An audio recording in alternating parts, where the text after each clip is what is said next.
Sakal Gunar Vande Guru Sri Charanaravindan.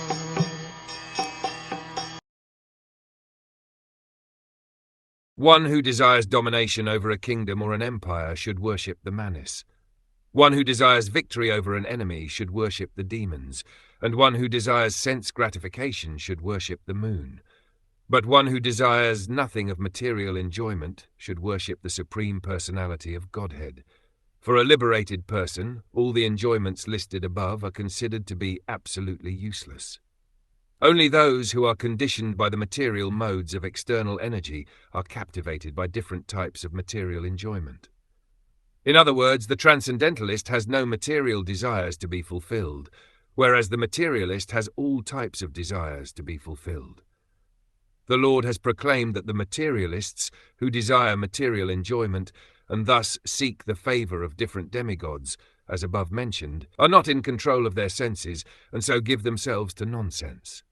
One should therefore not desire any sort of material enjoyment, being sensible enough to worship the Supreme Personality of Godhead. The leaders of nonsensical persons are still more nonsensical because they preach openly and foolishly that one can worship any form of demigod and get the same result. This sort of preaching is not only against the teachings of the Bhagavad Gita or those of the Srimad Bhagwatam, but is also foolish, just as it is foolish to claim that with the purchase of any travel ticket one may reach the same destination. No one can reach Bombay from Delhi by purchasing a ticket for Baroda. It is clearly defined herein that persons impregnated with different desires have different modes of worship, but one who has no desire for material enjoyment should worship the Supreme Lord, Sri Krishna, the Personality of Godhead. And this worshipping process is called devotional service. Pure devotional service means service to the Lord without any tinge of material desires, including desire for fruitive activity and empiric speculation. For fulfillment of material desires one may worship the Supreme Lord, but the result of such worship is different, as will be explained in the next verse.